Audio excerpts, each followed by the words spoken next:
The Gorecast is brought to you by American Horrors, the greatest uncut horror channel in the world. 24 hours a day, 7 days a week, all horror.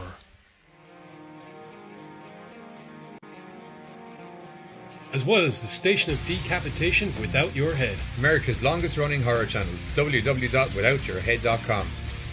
The following program is rated TV MAL. It contains strong language and is intended only for mature audiences.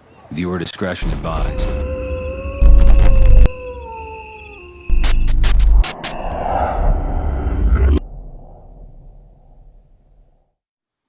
What's up, Gorecasters? Welcome back here to the Gorecast with me, Johnny Deadly, and my homeboy who's suffering from technical difficulties, the Giz. When am I fucking not? Yeah, I know.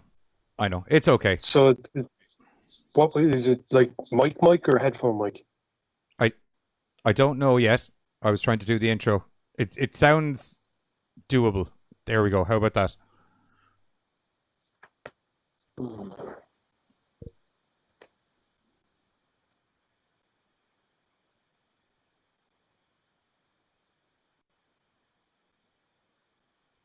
Give me a minute. I think that we're phenomenally jumpy. Are you going to say anything, or what are you doing?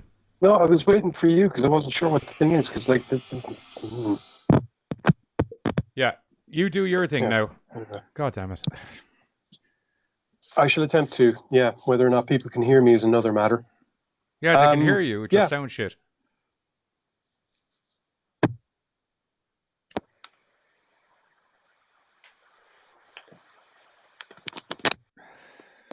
There, hopefully that sounds a bit better. There you go. Yeah. Okay, cool. It's not like I went near the damn thing. It just comes out on its own. Anyway, yeah, few news bits to get things rolling, like the fact that HBO have announced that they are definitely going to be going ahead with a fourth season of Westworld. Third season has been going since March and is set to be running into May. Personally, I haven't watched the third season yet. I was kind of waiting for it all to come out, but I do know that in the third season they kind of delve more into the expense of artificial intelligence and mingling into humanity, and kind of this rise of a whole new race living alongside humanity that's already got a very cybernetic and like robotic orientated like world. Where is it? Yeah, they announced the renewal of the fourth season. Yeah, the Dark Odyssey, about the dawn of artificial consciousness and the birth of a new form of life on Earth. The show was created for television by Jonathan Nolan and Lisa Joy, about which Casey Blois, president of HBO Programming, said, "From the Western theme park to the technocratic metropolis of the near future, we've thoroughly enjoyed every twist and turn from the minds of master storytellers Jonathan and Lisa. We can't wait to see what their inspired vision takes us next." So, yeah, I expect probably season 4 of that, barring any unforeseen accidental burning down of sets like what happened at the end of season 2. Hopefully we should see season 4 kicking off maybe around March of 2021. I'll tell you, I seem to be the only person on the planet that couldn't give a flying fuck about Westworld. Did you sit down and try to watch it? I tried season 1 and just couldn't do it. Yeah. Season 1 takes a bit of patience. Season 2 is a little bit more, okay, game has kicked up things. Do you remember the way I had this conversation with you about Breaking Bad and it still had no overwhelming effect on you in relation to the actual show? Yeah, but there's a difference between because Breaking Bad is like watching molasses dry, whereas stuff actually happens in Westworld. Mm-hmm. What? It does. Like every episode, stuff happens. It's not just... Mm-hmm. Oh, look, there's a fly. That was a great episode. If you're trying to put fucking Breaking Bad in the one ground... episode. I want you to think about this. That's the only episode that I can actually remember any details from, because my brain stopped functioning with the monotony. That's a terrible shame, because your brain missed out on some fantastic storylining. Dude, I stopped and started and lasted 3 seasons on and off, and I just could not. I get you. 4 seasons. I don't know when.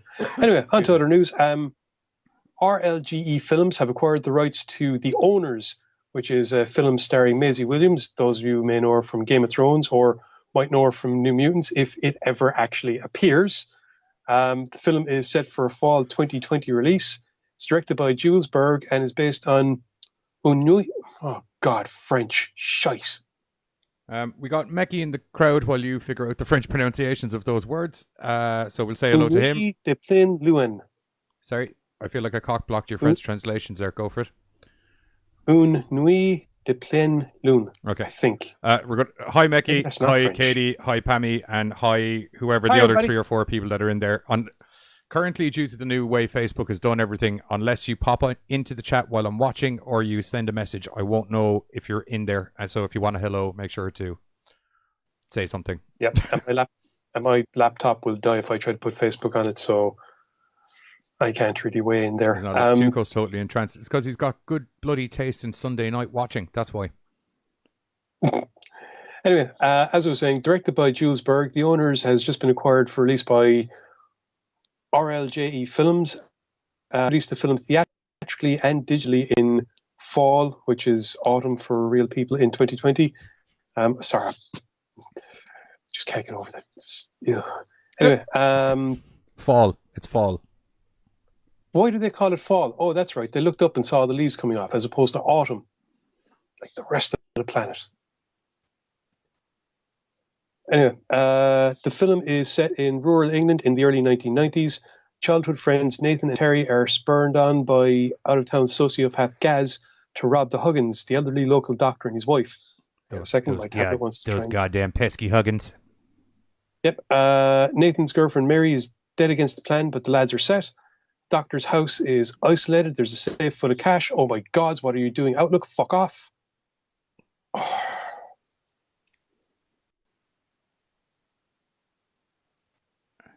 Sorry.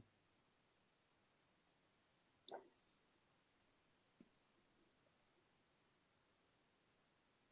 trying to do this without the call dropping because my tablet is a piece of crap. Yeah, unfortunately, I wasn't briefed about any of these news bits, so I'm relatively unaware. I couldn't because my tablet is a piece of crap. Oh no, I'm just letting the crowd know as if they're wondering why I'm sitting here in silence. Yeah. Anyway, where was I? Yeah. So there's a safe full of cash. No one's going to be at home. It's their way out of the. It's their way out of the shithole that they've been born into. Actually, quoting stuff here. But the Huggins return early. The tables are turned, and a deadly game of cat and mouse ensues, leaving the youngsters fighting to save themselves from a nightmare they could never have imagined. Sounds like the doctor and his wife might be a little bit cray-cray. So yeah, that could be a fun one. Yeah. Like I said, set to come out in autumn of 2020, and I'm sure once the trailer comes out, we'll be able to give that a catch and see what it's like. What's the next thing we're looking at? The next story? Yes. That would be the animated horror comedy Little Demon that FX just ordered, which stars Danny DeVito and Aubrey Plaza. It seems... Demon or demons? Little Demon, singular. I thought this was like a made-for-TV movie or something. No. FX has actually ordered the pilot of an animated horror comedy series titled Little Demon. Deadline reports that Danny DeVito and Aubrey Plaza are attached to star. The half-hour comedy was written by Darcy Fowler, Seth Kirshner, and Kieran Valla. Yeah, Kieran Valla. In Little Demon, 13 years after being impregnated by the devil. That's a terrible way to start anything. Oh, yeah. Danny DeVito plays the devil, apparently. Ooh. Her reluctant mother, played by Plaza, and her Antichrist daughter, Lucy DeVito. Is it bad that a lot of it has to do with the fact that I'm currently wearing my Fight Milk t-shirt from Always Sunny in Philadelphia, but I'm kind of hoping for like a Frank from Always Sunny in Philadelphia devil. Is that a bad thing? I don't know. But apparently, yeah, so the mother and her Antichrist daughter, played by Lucy DeVito, attempt to live an ordinary life in Delaware, but are constantly thwarted by monstrous forces, including Satan, who yearns for custody of his daughter's soul. Ha! The series comes from Danny DeVito's Jersey Films Second Avenue, Shadow Machine, and FX Productions, with Rick and Morty co-creator Dan Herman is executive producing. So, not sure when that's going to be coming up, but that sounds like it could be fun. I don't know why, but I'm just getting visions of something similar to God, the Devil, and Bob. Aubrey Plaza in most things. Like I know she was just enhancedly bitchy best friend in Scott Pilgrim versus the world. She works in the coffee shop. She's the best friend that introduces him to the... do you know the girl that he's fighting over? She introduces him to her. Elizabeth Weinstein. She's the one that introduces him to her, kind of. Well, she specifically says she's the only cool girl at her party. Fuck off and leave her alone, but he ignores that. But I like Aubrey Plaza. Noted. Danny DeVito's just... him as the devil is going to be awesome, I think. I really hope it's Frank from Always Sunny, Devil in Mode.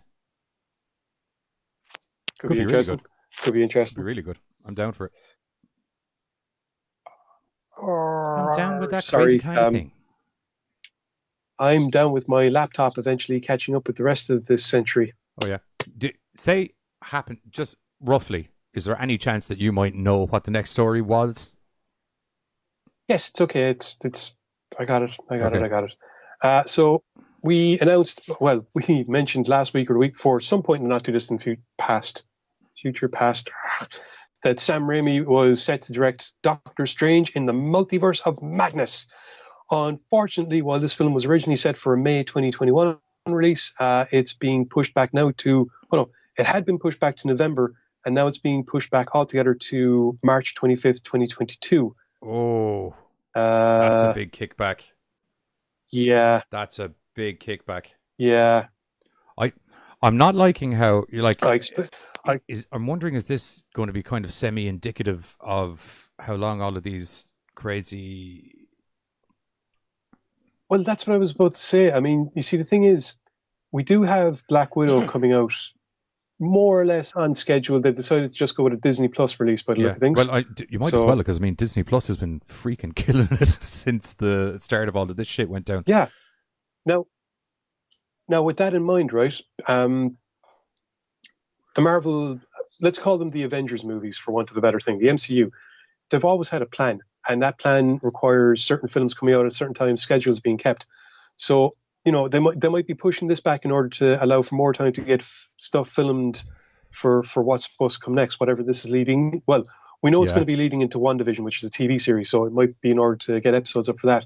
But it also could be, as far as I know, I think Black Panther 2 got pushed back. I know there's stuff that's supposed to be happening. You know the way there's the... There's a TV series with Winter Soldier and Falcon. Yep, Captain America and Winter Soldier. Oh, yeah. Yeah, but it's going to be about the fact that the US government is pissed off that Sam's going to be Captain America. There's supposed to be some tie-in thing with Black Widow into that series, I think, because they're all supposed to be tying into each other. I could see how that would happen based on something I'm very much, just to segue a little bit, something I'm very much looking forward to seeing in that show, hopefully, because I've heard it's going to be happening, live action version of fucking Omega Red. Oh. If any of you don't know Omega Red, he's mostly in and I could see X-Men, but... Yes, because like he was built partially to try and kill anti-Wolverine. Well, no, not really. He was part of the Russian attempt to recreate. No, he was like created as part of the Russian attempt to do Captain America Super Soldier. No, Weapon X ends up getting sent in after Omega Red because he goes all like cray-cray, which means that Wolverine has to go up against him because two of them have healing factors. It's a thing. You don't need to tell me it's a thing. It's a thing. Point is, I'm looking forward to seeing him in the live-action show. How did I segue onto that? Literally brought it up. Oh. I know, but I was trying to remember the point. Next news bit, seeing as I'm trying to grab photos ahead of you. Next news bit is, unfortunately, more bad news and delays, and not just because my laptop. Bad news and delays into specifics to what? Escape Room 2 and Hotel Transylvania 4. Literally can't be arsed pulling up. So, well, Escape Room was actually set to be kind of like a yearly franchise kind of like they were going to do. To a degree, yeah. Now, I think they were hoping for Christmas releases. Now, to be fair, this isn't actually that bad. They were looking, I think, to release it probably in December, but now they're pushing it back to January 2021. Oh, okay, so just That has me a little bit. Although, customarily, it would have me worried because you know the way January is where they just move movies that are going to be shit to January so they can get them out of the way. Except that, yeah, but like last year there was a couple of really good. Well, it was a mixed bag, but there was a lot of stuff that came out in January that I thought was going to be dog shit, and it ended up being quite good, except for The Ring. Yeah. The Ring was the big January release that was a major kick in the teeth of shitness. Yeah, we reviewed it. The Ring? The entire promo was you and me. Yeah. Did I erase that? Our entire promo was you and I falling asleep watching The Ring. The Grudge, sorry, The Grudge. The Grudge. No, it was The Ring, wasn't it? I knew I hadn't forgotten a fucking film. I knew I hadn't forgotten an entire remake. Yeah, sorry. That's how badly I committed it to memory. Man, you had me worried there for a minute. Like, legitimately, I was like, have I forgotten another remake? I know I erased them from my brain if they're that bad, but Jesus. Whew. Anyway, Hotel Transylvania is also getting delayed from December to August of 2021, but I don't know if you give a crap about that one. Isn't it? It is, yeah, where he plays a fantastic Dracula that bemoans the fact I quite enjoyed was how the he was first remembered. one. I found the second one not as good. Yeah, they do. Unfortunately, it is the curse of animated stuff. It's the curse of Adam Sandler as well. But it's the curse of any films. He gets one good film and everything else just... Yeah. You don't see his franchisable stuff work out well, generally. Yeah. It's a pity, because Dracula is really blah, blah, blah. Not to mention Steve Buscemi as the Wolfman, that can't sleep because he just can't stop tapping his wife. Well, it's the cause of it. He taps his wife, she has litters, he doesn't get to sleep anymore. Yeah, true. It's not literally because of him tapping his wife. It's the byproduct of said tappings are the main issue. Cause, effect. Because he's tapping his wife, he doesn't get to sleep at night due to the litters of pups that keep him awake as a result of him tapping his wife. Cause and effect. Fair enough.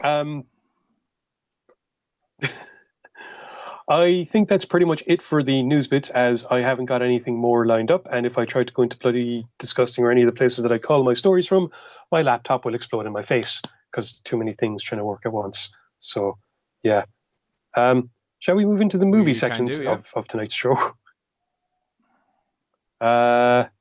You said you wanted to do this chronologically. Time Lordy. So while I fiddle around here with a couple of little bits and bobs really quickly and we talk, the whole premise of tonight's show was back before we had even hit triple figures in relation to podcasts.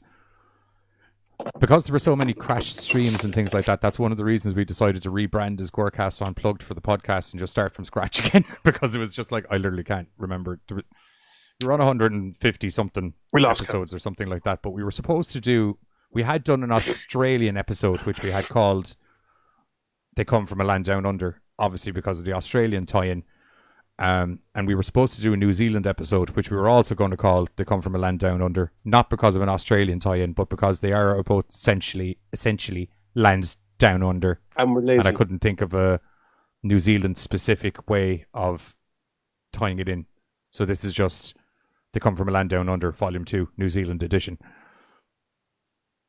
Essentially. Yeah, which we were supposed to do ages ago, but I think this stream crashed or you may have been fell deathly ill, is what I... No, I think something else happened and we got in films that required us to take a look at urgently for some reason or something like that. There was some reason actually, why we put it on the back personally, burner, I think it was and then some director died. Yes, and we did a special instead. I feel it was some director died. Yeah, that sounds about right. Anyway, fortunately, we thought to do it this week, and it's great because if there's one thing you're guaranteed with New Zealand horror movies, it's that they have our kind of sense of humor. God bless them. They're mad bastards, and it's great. Absolutely great. First up, from 2006, we have Black Sheep.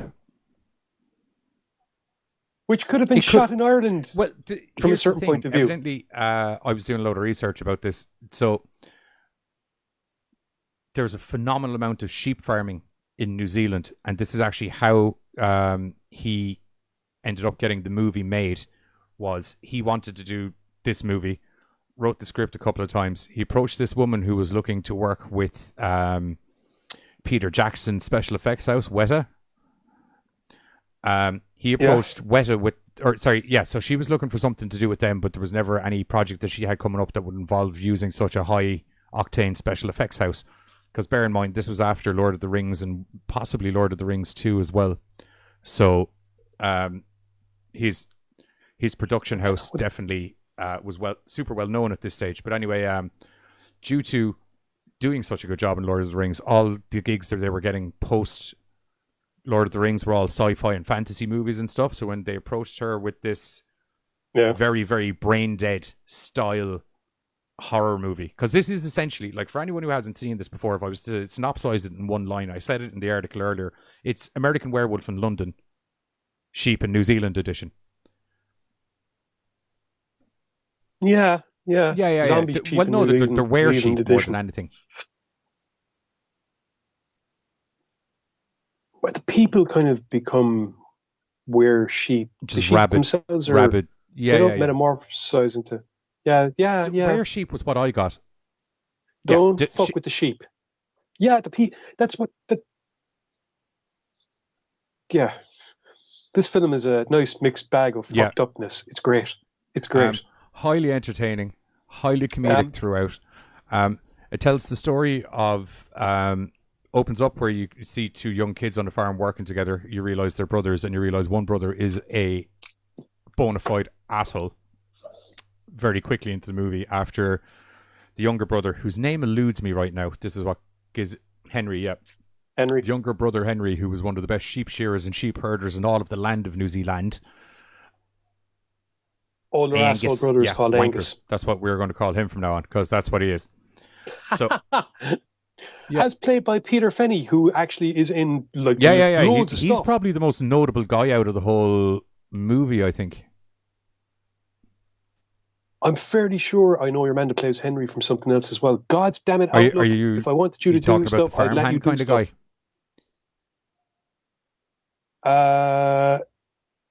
No. Oh, okay. Two brothers. No, Henry did one or two other movies, but it was mostly. I know the other. I know Angus is the one that's like he's a really well-known actor. He's in loads of stuff. But anyway, so he is. Henry, who is, as I said, he's the best sheep shearer, sheep herder on the land of New Zealand. Has a pet sheep that like he treats. He does all of the sheep, but there's one sheep that he has like that's his mate. Yeah, it's his dad that's like the award-winning sheep shearer, but he's got the gift. He's like got if the you touch. Put it in the Shining terms, do you know what I mean? If the dad's sheep shearing parents, he's got the shitting. He's got the shitting. Yeah, you're right. He's got the shitting. Oh my god. I'm actually. I don't know. Am I more upset that you said that, or am I more upset that I didn't come up with it first? Both know it's good. I won't lie to you. That's so cheese-tacular. That should have been out of my mouth. Just so you know, in case it looks weird from your angle, my tablet is completely frozen. So I'm just going to hope that the call hasn't dropped at any point. The camera is kind of freezing and unfreezing, but it's fine. It's okay. I'm dealing with the realities of my. Anyway, long and the short of it, just to give you the opening scene, just so you can set the whole tone with the brothers, because this has a bounce-on effect. Angus ends up finding his favourite sheep, bringing it out into the woods, smashing its face in with an axe, and then bringing it back and cutting it up into bits, and making the brother come in looking for it, thus dropping the skinned and dead sheep from the roof, scaring the brother one bit as he runs wearing said sheep's fur and head, bones at him, terrifying the shit out of him. And then on top of all of that, their dad dies, and that's the moment that your one comes in to let him know that the dad has passed. So as you can tell, young Henry had quite a bad day. Such a bad day that it had a bit of a knock-on effect where he was like, fuck your sheep, fuck New Zealand, fuck all this. I don't like sheep anymore, to the point that he has a bona fide illness that they had to literally come up with a name for. which he describes in the movie very well, mid-movie, where they're like, what the hell is that? And he was like, it's a phobia of this exact fucking situation that I was told I'd never have to deal with. A complete and irrational fear of this exact situation. So we end up with, a couple of years later, Henry has to come back to the farm. There's some affairs that need to be tied up. The brother is now running the farm, and the brother has also done some leaps and bounds in the world of genetics, which is an unusual thing for a farmer to be also doing. But anyway, yes, to this level, really, it's just to this level of genetics. A bit more of a, do you know what I mean? Yeah, when you're at this stage, it's not just good breeding; it's actual genetic fucking tampering. Some things man was not meant to mess with, and apparently mutton is one of them. And Laurie O'Sullivan in the chat as well. Hello, hello, hello. Hello. Hola. So he has to return to the farm. Yeah. Which the first introduction you have is him shitting himself in the back of a taxi cab, surrounded by about 5,000 sheep. Yeah. As he's trying to desperately call his therapist, who apparently mysteriously not picking up the phone. This reminded me of Brain Dead so much, in the fact that your main character, he just gets so much shit from the second you see him arrive on camera. No matter what decade version of him you see, he's just getting shit thrown in his face from start to finish. Yep. Henry would eventually arrive on home to have a chat with Angus, and we find a payoff happening. Turns out Angus is basically buying his brother out. Unfortunately, Angus's genetic manipulations have not gone unnoticed, and some local fucking hippies in the form of Grant and Experience, and yes, she is one, decide that they're going to intervene. Oh, she's a trip, all right, yeah. They're going to intervene, which is a terrible idea because Grant is a fragging muppet and decides to run away with some to be disposed of highly toxic genetic material. Like, there was no stealthiness to it. He just saw some guys turn around from the van to light up a cigarette or something like that, and it just runs and grabs something, and then pretty much runs off in the most obvious of ways. Like, the only way you could have looked more obvious running off with the stuff was if he was like whoop whoop whoop whoop whoop whoop whoop as he went over the fence. Yeah. Unfortunately, it turns out the genetic material.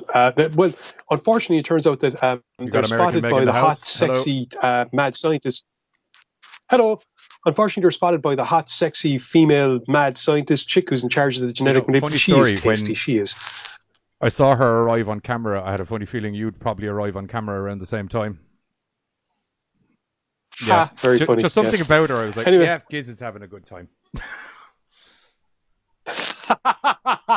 Hey man, smart is sexy, and she was goddamn sexy and a little bit cray-cray, which is always going to be. It wasn't the smart reason; it was the reason. Hey, she had a lot of things going for her. Okay, those glasses made her look really cute. So anyway, she spots them, sends the goons after Grant and Experience. Grant, being idiot that he is, runs off in a mad direction, decides to open up, take a look at what he's got. Grant has the worst defensive/offensive skills in history, which was, he was, number one, he was very well hidden. Number two, the footsteps were not really coming the direction of them, but for some reason he was like, they're within 50 feet of us. Go, go, go, go. And your one just kind of sat there and just waited for them to pass by you while Grant ran off on a mad toddle through the woods. Yeah. Yep. Unfortunately, Grant decides to investigate what he got, is freaked out with contents, and is then bitten by a genetically altered, not quite dead sheep after stillbirth thingy. For an entity that you essentially haven't seen in a movie before, as in like a zombie sheep, for lack of a technical term, or whatever, they did it in a very good way, where you didn't need to have seen a zombie sheep before to go, that's a fucking zombie sheep. Yeah, pretty much. Yeah. This sets off a chain of reactions that leads to everyone having a very bad day around the farm. Yeah. I couldn't resist, man. I had to do it at some point. in an attempt to kind of help Henry get over his fears, the good-meaning Mrs. Mack, who is like the housekeeper / surrogate mother figure, I suppose, to Henry and Angus. Definitely to Henry. She just kind of gets bossed around by Angus. Yeah. Yeah, puts up with Angus. She suggests that Tucker, who's like a childhood friend of Henry's at least, and is now the farm manager, takes Henry on a bit of a tour around so that they can get him past his fear of sheep for one fucking thing. I remember him from a couple of other New Zealandy kind of movies, kind of a gang movie. Kind of like a Maori gangs or something like that. I can't remember the name of it. I hate to say that, but Once for Warriors? Possibly. Or maybe it's sequel.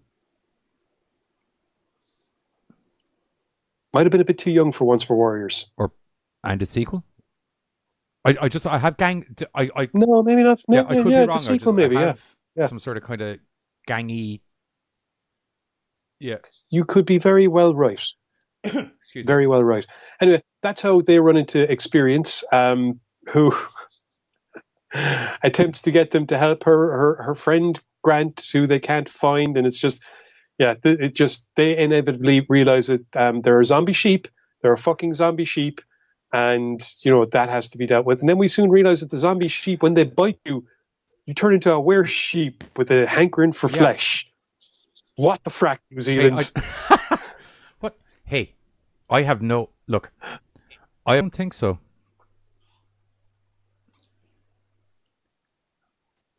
That is a fucked up film. Would you declare it in the world of horror? It's a trauma movie, dude. It's about the farmer does something he's not supposed to do with like a goat. Okay. Something is born. That something that's born is a killing thing. Well, that sounds like it definitely should be on our list sometime. Jesus, we should have watched that in Black Sheep together. No, that could have been really bad. Mecky's on the fucking ball again. Imagine a Wolf Creek and Black Sheep crossover. That'd be the best Aussie Kiwi thing to ever happen. That could have been the sequel to this. I'm gonna quick pitch. You got Mike. You got the farm with all the crazy sheep. They need to get someone in to kill the crazy sheep. They unfortunately hire Mike.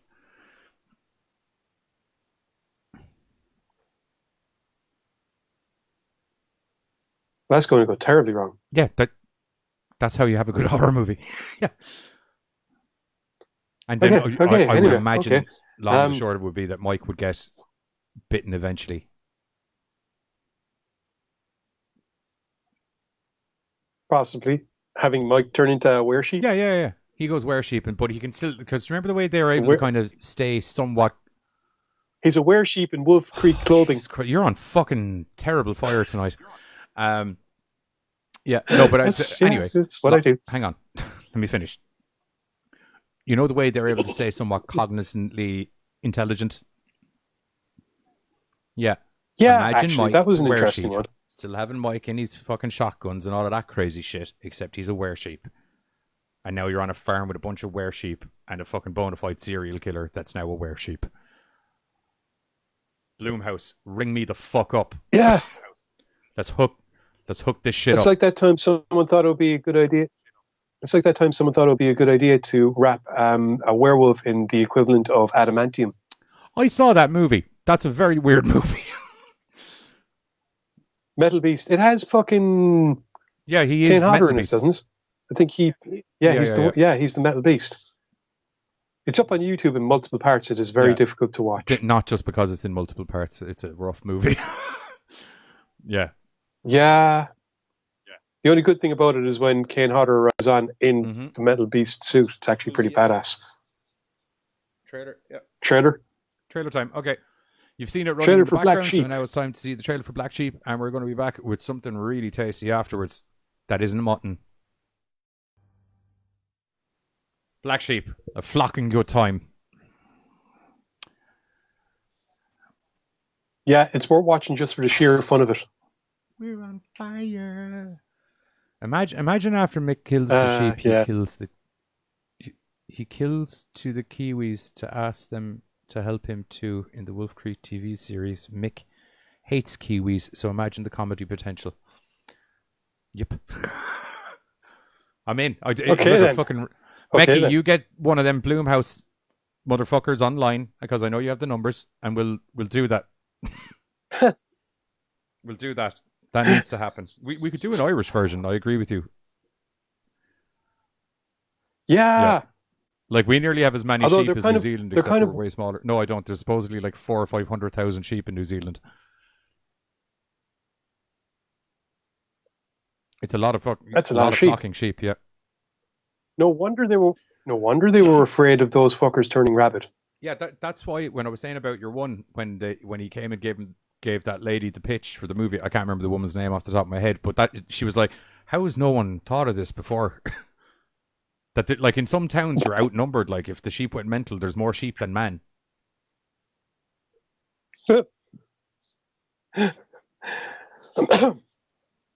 Anyway, on to next one. It's the most logical step after that, anyway.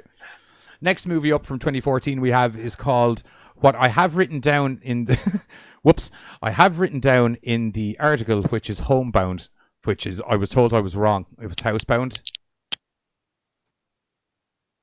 Yes, that would be the correct it's, it's in fact HouseBound because sorry, that was my bad. I had a Homeward Bound in my head or something. That's about that fucking Michael J. Fox voicing a dog, isn't it? Or Spider-Man. That's Far From Home. Well, I'm just knocking it Homecoming. out of the park tonight, man. That's all I can say. Homeward Bound is about, I want to say, 2 dogs and a cat on their way trying to catch up with their family that's moved home. Kids movie from a long time ago. Anyway, Housebound. Yes, okay. Housebound is the story of Kylie. And Kylie is this nice, average girl who is just trying to knock off a fucking ATM with some dynamite or other form of explosive with her buddy who is idiot enough to knock himself out with an axe. It's great. Unfortunately, she gets caught. Rotten.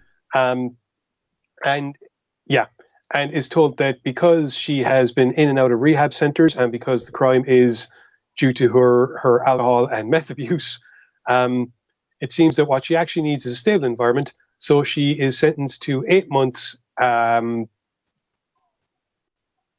can't think of the proper term. House arrest. There we go. 8 months house arrest. I called in it her mother's house. With time in the which, article. I couldn't remember the word either. Yeah.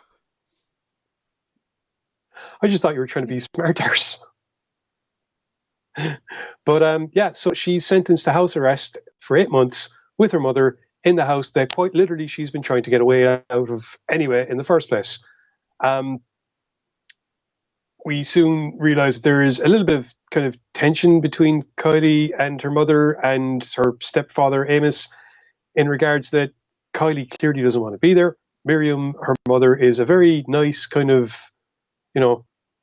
motherly type, I guess, and is doing her best to put up with Kylie for the most part until she kind of starts to crack like a drained twig. That's one way of putting it, yeah. While all this is going on, however, there is, how can we put this? Oh, yeah, we forgot to mention that one of the reasons that Kylie wants to get away from the house is kind of a little bit haunted. Maybe. We don't know. Maybe. She only establishes that it might be haunted because she hears her mum on a radio station talking about how haunted the fucking house is. Well, actually, there's an interesting thing that happens during that kind of thing whereby we get this great setup. And I love how it works. And it's one of the premises of the movie. It's this idea that people will often try to kind of imagine things that can be easily explained through rational thought processes. You hear a sound, you think it's a ghost. In reality, it's pipes. That kind of a thing.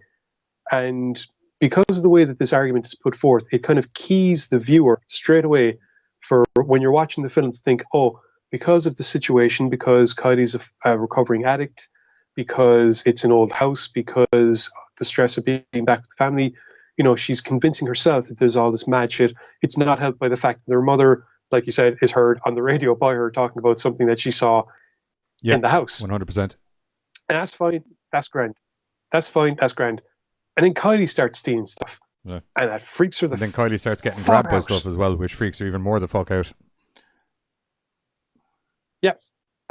So Kylie starts investigating the house and realizes that there's actually more to it than she thought. And the place didn't used to be a B&B like her mother told her. It, in fact, used to be a halfway house for some very, very troubled kids. And some very, very terrible things happened there. To say the least. Yeah. I'm going to mute my mic just for 1 second. You keep talking. As Kylie tries to understand what's going on in the place, and when she gets really, really freaked out, she sets off her ankle monitor. Cue Amos, who's kind of like in charge of making sure that she doesn't do a runner. Now, Amos, as it turns out, is actually living in the neighborhood, but once he hears the notion of ghosts, is instantly on board, which I thought was brilliant. Starts all of a sudden, like as soon as the notion of ghosts comes about, it's kind of like, okay, let's check for EMFs and all this other stuff, and it's great. So you get this really cool ghost investigation with Amos believing Kylie, which I thought was a nice twist. I have to say, and the mother being 100% I have to say, I really in it. enjoyed that little section where he gets brought in because the ankle bracelet goes off, and then it's just like, oh, he's a paranormal investigator. Who fucking knew? And like nosy shit too. He's proper fucking on the ball. So as a result, Kylie ends up enlisting Amos to solve a mystery that begins to unfurl. There is a dark secret attached to the house. Kylie and Amos begin to slowly uncover this. There is a lot of twists and turns in this film that I don't want to get into. There is some very interesting plot devices 100%. and characters that pop up in this film. And there's some great one-liners. I can't call this film a comedy horror, but it is a good horror thriller with some fantastic comedic elements, mainly put forward by Amos. There's a part where he's trying to get into a covering in a wall, and someone's standing behind him with a knife, and it's just, we need something in here. Oh yeah, that'll do. Yeah. And kind of starts digging in, and the guy standing behind him with the knife was not there to help him. He was literally about to stab him, and Amos was just like, oh yeah, that'll do, and just takes the knife off him and then tries to whittle away at the floor. I love how oblivious he was to the fact, like, why is this guy just standing behind me with a knife? Well, to be fair, there was the explanation as to why his face was marred. That could kind of key into it as well. Yeah. Defense. So, this film, it is a little bit slow at the start. Well, no, sorry. It starts off really fast, with the ATM getting blown up. Then it slows down a bit, and we get kind of tension building and pace setting, and we get the idea that perhaps Kylie and her mother are actually imagining things, and maybe this is going to turn out to be one of those kind of psychological gaslighting films. But then Amos blows it out of the water as soon as he jumps on board with the ghost bit. It's kind of like, and then other stuff starts to happen. It's kind of like, okay, this is actually kind of a serious film, and there's actually some serious fucking shit in this film, and it's just handled really well with some good, well, as I said, the lighthearted moments weren't any like don't get me wrong, they're obviously written to be funny, but it wasn't like insert funny shit that happens here. It was very much in keeping with the fact of just the natural quirkiness of the characters. Yeah, exactly, and the situations and what they find themselves doing and reactions of people to what they're doing at times. But no, it's really, it draws you in, and it does have you kind of go, right. It does make you start. I like a film whereby you're trying to figure 100%. Out what the mystery is. So you're getting all these piece puzzles, and to have this kind of a film, and to have the slight twist of automatically having people on your side. Mad shit's happening, and automatically you have a person in a position of authority, Amos, on your side.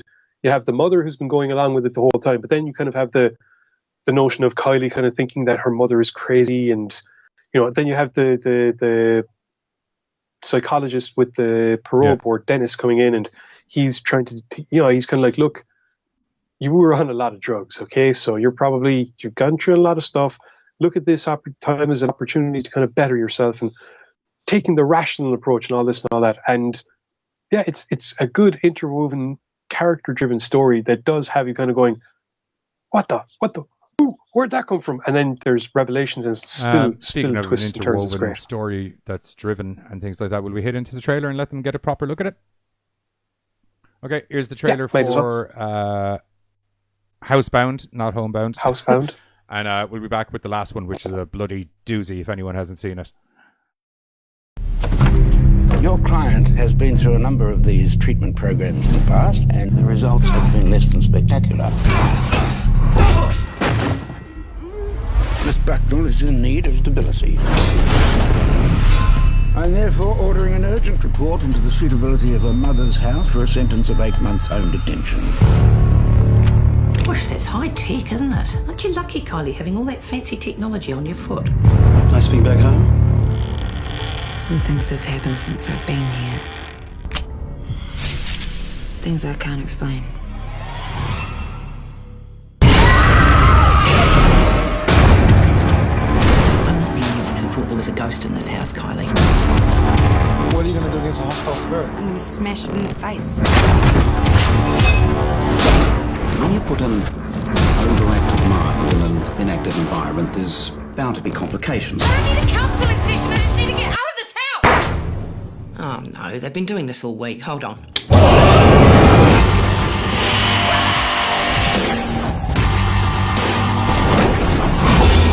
The restless spirit that lives in this house, what is your business here?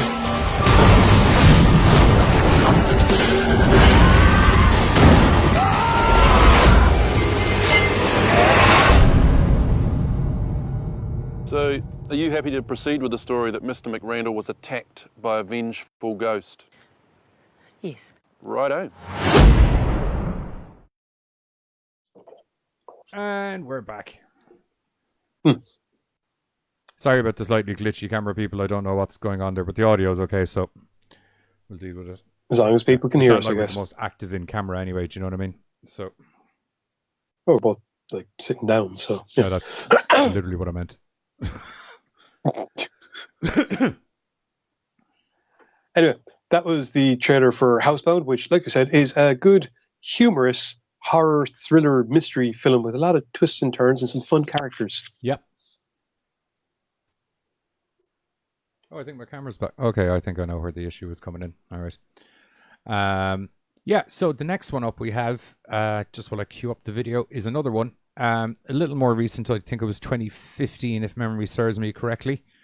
I remember hearing about this when it was on the film festival circuit because I believe Damon Rickard, if memory serves me correctly, was like, "You need to see this fucking movie, man." I was like, "Okay, right, okay, need to find it." But we are talking about the 2015 little dose of awesome death metal, satanic, demon-driven horror awesomeness, which I know I've been trying to compare everything to some other movie that it reminds me of, particularly in this case of things, but it's because it reminds me of really good movies and they should be quite happy with the draw of comparison. This is a death metal Evil Dead Masterpiece. Yeah, it's Evil Dead, death metal, and a lot of death metal. Like even the demons in it are very Deadeye like. I love it. There's a kid named Brody. His mom has had a slight, how did I word it earlier? She's had a slight... Just to clarify, I don't think you actually mentioned what the name of the film is yet. Yeah. Oh, well, okay, it's never mind. Deathgasm from 2015. But anyway, there's a kid named Brody. His mum, as I said earlier in the article, had a slight discrepancy with in relation to a blowjob and a mall Santa in broad daylight. And she ended up getting locked away in a cuckoo home. And Brody got sent to his Bible-bashing uncle and sociopathic. He's not a. That's not a. That's not a sociopath. Bully. Yeah, he's just a little arsehole. fucking. I didn't even commit his name to memory. That's how much of a bella he is. Yeah, I can't say it either. Doesn't matter. Yeah, who cares? The asshole cousin. There's actually a tie-in. There's a weird tie-in. Did you notice that the shrink from HouseBound is the teacher from this? Oh. No? 100%. Sure? Okay, fair enough. Oh, okay. Okay. And the guy from HouseBound, the guy from Deathgasm, the main guy who plays Brody, was in our movie Blood Punch last week. Which is how we got onto this episode, because you were like, I haven't seen Deathgasm before. And I was like, what the fuck? You need to see this movie. Yes. Was I right? Yes. Okay. Before we go further into the review. Were you right? Was I right that you needed to see this movie? Yeah, it was good. It was fun. I can understand where you're like, how has Giz not seen this yet? Because it's just heavy metal and it's blood and it's gore and it's demons and it's fun. Anyway, according to his friends, he has fallen head over heels in love very quickly with the largest boner-inspiring lady in the premises of the school that they go to, Medina, who unfortunately seems to be knocking boots with his fuckhead of a cousin.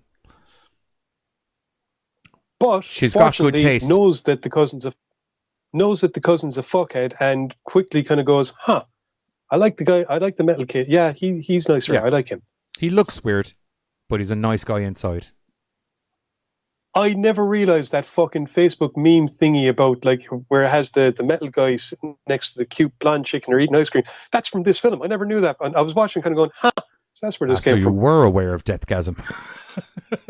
No, I just thought someone was after making a fun picture. I just thought someone made a fun picture. And besides, I knew the movie existed because you told me to watch it like a year and a half ago. Then we got sidetracked. Man, it's such a good movie. I love this. Anyway, Brody soon meets Zach, who is also big into metal and also a bit of a fucking arsehole, to be honest. He redeems himself. Literally. Yeah. Like, you can't do what he did without being somewhat redeemed, I think. Yeah. With Zach and his nerd buddy, and Brody's nerd buddy, Dion and Giles, they end up forming a band, which Zach summarily christens Deathgasm. Giles, who is slightly overweight and has a mouth that lands him in trouble more often than not, and Dion, who is a badass D20 rolling dungeons and that was D10s, whatever. D20 went into your man's forehead later on. That's what matters. Yeah, I suppose Dungeons and Dragons is D20 usually. It's D&D. Anyway, Zach convinces Brody to check out this old abandoned house where supposedly the lead singer from one of their famed legendary bands is supposed to have gone into hiding after, I think, faking his death or something like that. What's the name of the band again? Something Saxon? Saxon Blade, maybe? Oh, yeah, that sounds good. Even if it isn't, we'll go with that. Saxon Blade. I like it. Yeah. But anyway, the two boys break into the house, and as it turns out, Zach was bloody well right. And, where's the name of that fucking... I had it a while ago. I had all this stuff in front of me a while ago, and I cocked it all up.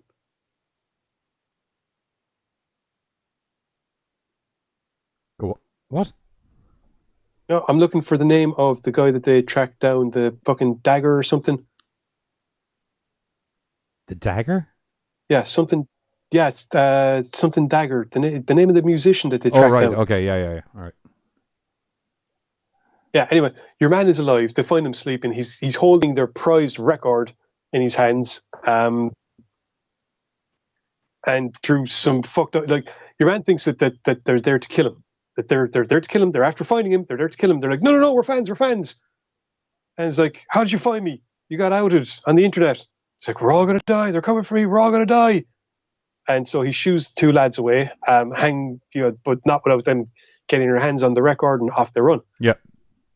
Shortly after that, someone arrives on in the car and actually does kill Daggers while looking for the fucking record, which the two boys absconded with. Some guys who are a follower of a demon named Aeon. Aeon. Yeah.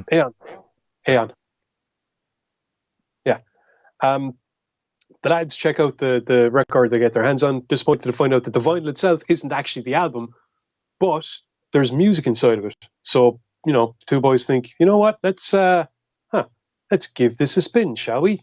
So they try playing it, and some weird shit happens. That's one way of putting it. His uncle starts bleeding from his fucking eyeballs, is another way of putting it. Yeah, but Yeah, but the lads No, don't know they that just at the start time. foaming from the mouth.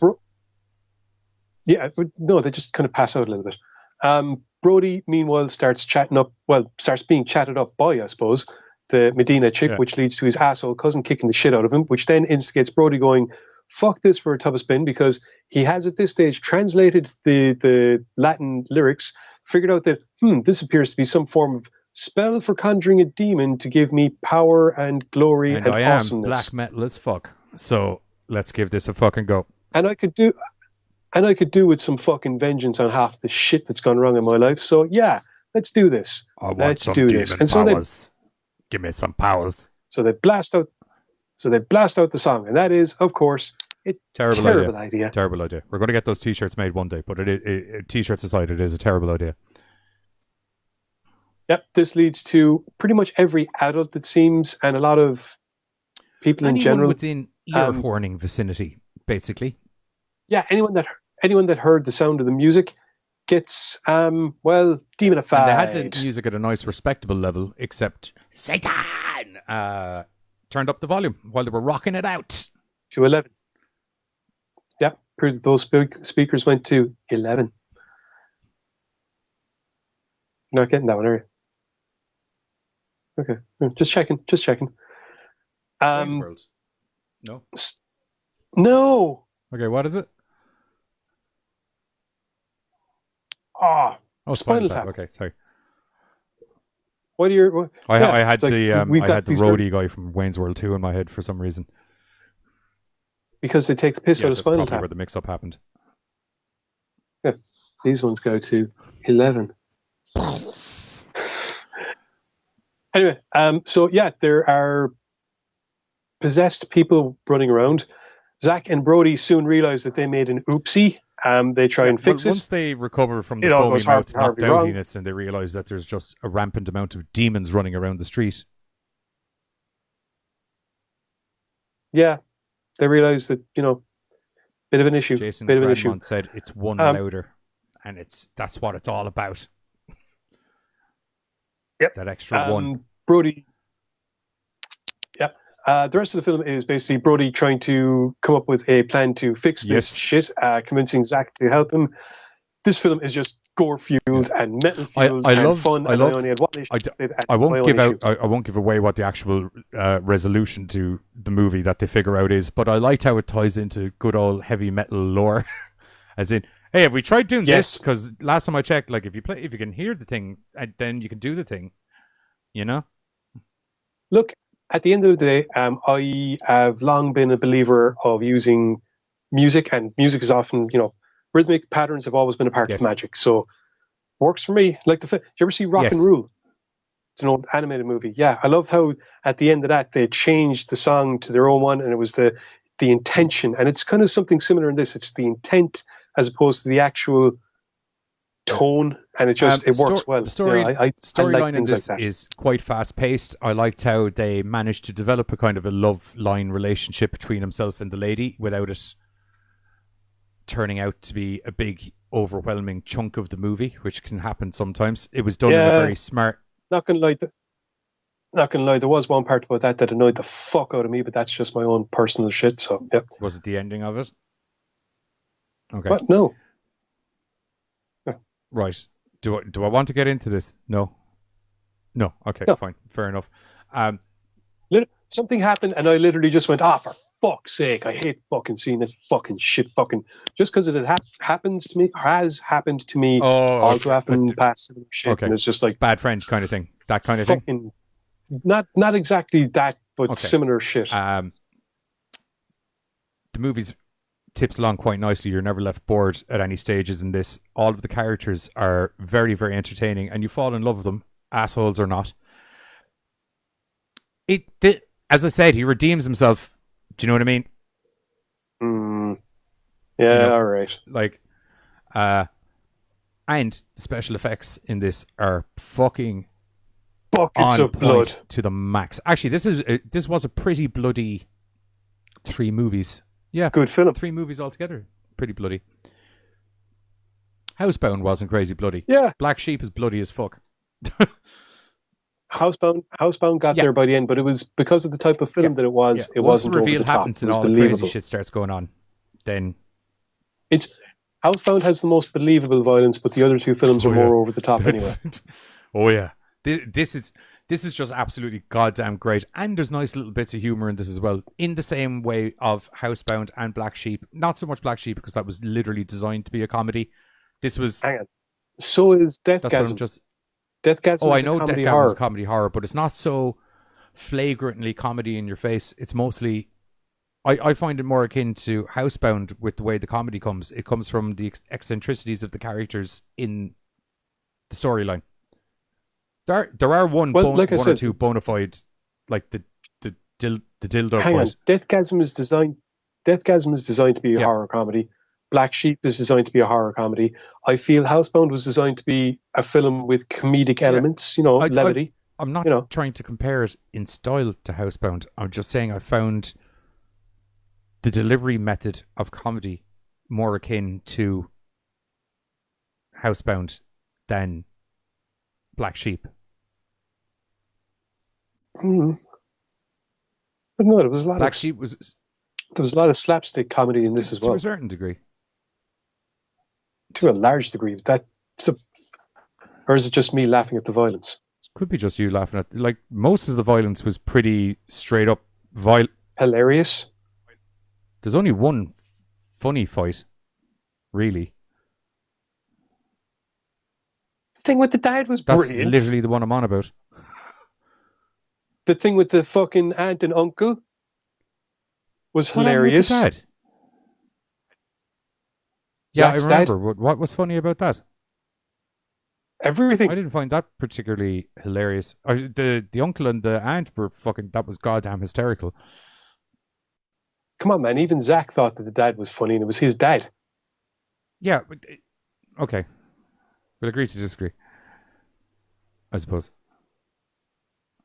Yeah, I may go glitchy again because God's damned tablet is doing stuff that I don't want to. Okay, well then that's a good time to we'll hit the trailer for Deathgasm, and then myself and Giz will be back to say goodbye and play a trailer for tonight's American Horrors episode. We'll be back in a couple of minutes. You know that evil heavy metal that your parents hate you listening to? You know those lyrics about hell, demons, and doom? What if I told you it's all real? I know. I was there.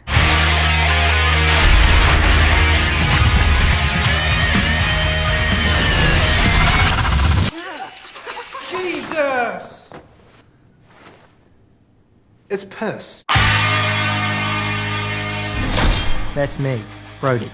My friends are losers, so we started a band.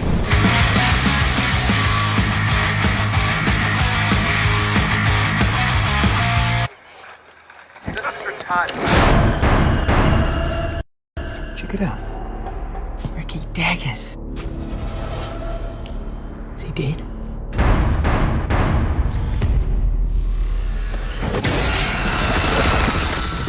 Wouldn't it be crazy if the music had something to do with demons? Demons. We're all gonna die. I translated those pages. Now, people are turning crazy.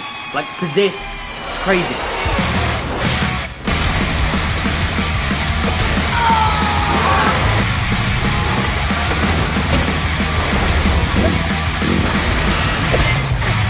What's up? That was pretty cool, as is, the axe and the...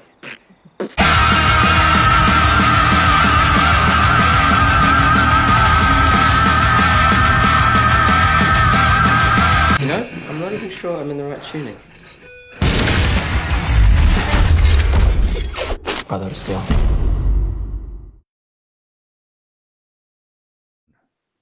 Anyway, that was the trailer for Deathgasm. I would highly recommend you go seeing that. If you like a good laugh, you like a whole lot of blood, and you like to see a chick develop from fucking total prissy bitch into rock hard metal axe swinging. When she listens to the metal music, that heavy riff for the first time, that is brilliant. It was like that first time you hear Dragon Force. And I love... It's just like, where are all of these notes coming from? Oh. For me, it was hunger during the Transformers movie. But yeah. Anyway, as is customary on a Sunday night, myself and Giz are also over on American Horrors, 8:30 p.m. CST, which is about 2:30 p.m. GMTs, probably a little bit later, where we're going to be reviewing the new animated movie Scorpion's Revenge, which is all in tying in with Mortal Kombat, and it's fucking astounding. It's brilliant. IGN gave it a 5 out of 6, and I left the stonkinest fucking YouTube. I normally don't comment on YouTube videos, but your man's review, his review essentially was it delivers on everything you'd expect, but not much else. What much else are you expecting it to fucking deliver on than what I expect? That's literally the line from the YouTube. This is why I went mental, because we're like, the English you use make no sense. Oh, no, it makes sense. But it only makes sense. It doesn't make anything more than sense. You know what you're supposed to be getting going into a Mortal Kombat movie. They delivered on all of it. Shit movie. What? Excellently. Anyway, as is customary, we're over on American Horrors. Make sure to go check it out. And we, as is also customary, we have an entertaining trailer for you to do it. And other than that, from myself and the Giz, we're going to have to say Gorecast out, and we'll catch you all next week. Say goodbye, Giz. Boink.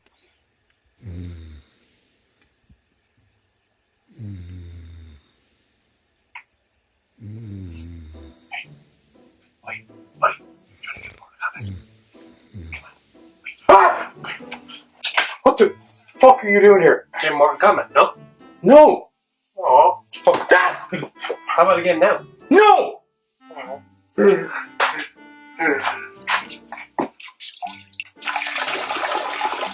we play again? No! Oh. Do you want a game? Why do you keep accosting me for games of Mortal Kombat? Because I just watched Mortal Kombat Legends Scorpion's Revenge. It's really, really fun. I want to fight. That's not a bad idea, actually. Join myself at the Giz this Sunday, 8:30 p.m. CST, whatever that equates to GMTs, only on American Horrors. We're going to be reviewing the new movie from Mortal Kombat, Scorpion's Revenge, in a brand new episode.